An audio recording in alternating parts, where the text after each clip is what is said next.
Hoje a gente vai mergulhar em uma das histórias mais incríveis e atemporais que existem, a jornada de José.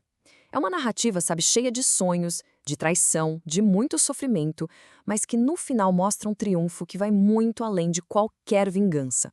Essa é a pergunta que meio que guia a vida inteira de José. Como é que um dom, algo que parecia prometer um futuro brilhante, pode se tornar justamente a causa do maior sofrimento de alguém?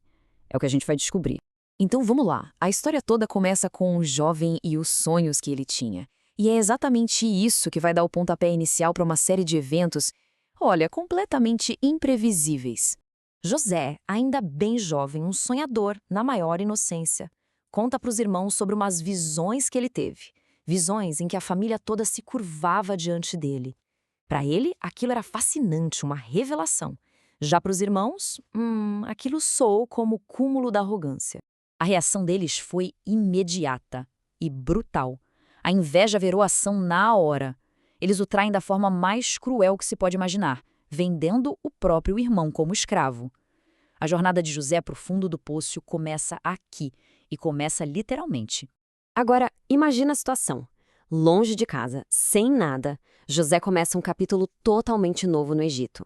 E esse período vai ser cheio de provações, que vão testar a fé e o caráter dele, assim, até o limite. A vida de José no Egito foi uma verdadeira montanha-russa. Por um lado, ele se ergue pela sua competência, pela sua integridade e acaba ganhando a confiança de Potifar. Mas aí, mais uma vez, ele é traído. Uma mentira, uma acusação falsa da esposa de Potifar, leva ele de uma posição de confiança direto para a escuridão da prisão. Mas olha que coisa, é justamente na prisão, no ponto que parecia o mais baixo de sua jornada, que aquele dom de José ressurge. O que antes tinha causado a sua queda, agora se tornaria o seu caminho para a salvação. Na prisão, a fé do José é colocada à prova. Ele ajuda os outros interpretando os sonhos do padeiro e do copeiro do faraó, mas acaba sendo esquecido. Anos se passam. Dá para imaginar a esperança diminuindo, né? Só que, no momento exato, anos depois, quando o faraó tem sonhos que ninguém entende, o copeiro se lembra. E essa lembrança é a chave que abre a porta da cela. E esse é o grande momento. José é levado diante do faraó, o homem mais poderoso do mundo.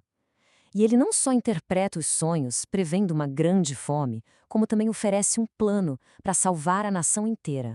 E a partir daí, a ascensão dele é meteórica, de prisioneiro esquecido a segundo no comando de todo o Egito. A confiança do faraó em José é total, e ele recebe todo o poder para executar seu plano e preparar o país para a crise que estava vindo. Os anos de preparação passam e a fome chega exatamente como José previu, e com a fome o seu passado bate à sua porta. O plano de José funciona com perfeição. O Egito se torna o celeiro do mundo, a única esperança para as nações vizinhas que passam fome, incluindo, claro, a terra de onde vieram seus próprios irmãos. E aqui, a tensão da história chega no auge. Anos se passaram. José agora é um poderoso governante egípcio. E seus irmãos, desesperados, vêm buscar ajuda. O palco está montado para um reencontro dramático. E então, acontece. Exatamente como ele sonhou quando era só um menino.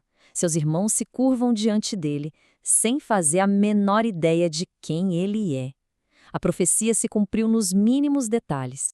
Com a profecia cumprida e com todo o poder em suas mãos, José enfrenta seu teste final. Seria um momento de vingança ou de redenção? Depois de testar seus irmãos para ver se eles realmente tinham mudado, José finalmente se revela. Tenta imaginar o choque, o medo, a culpa que tomou conta deles quando perceberam que o irmão, que eles venderam, era agora o homem que tinha a vida deles em suas mãos. E aqui, José faz a sua grande escolha, o perdão. Ele olha para trás, para toda a dor e sofrimento, e não enxerga apenas a maldade dos irmãos.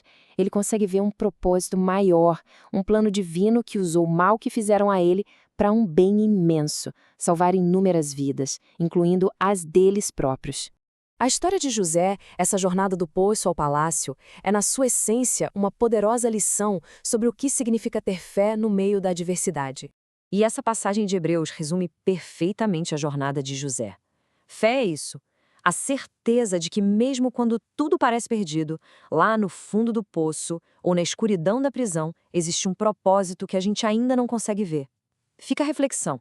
O que pode ser transformado quando a perspectiva muda da vingança para a do propósito?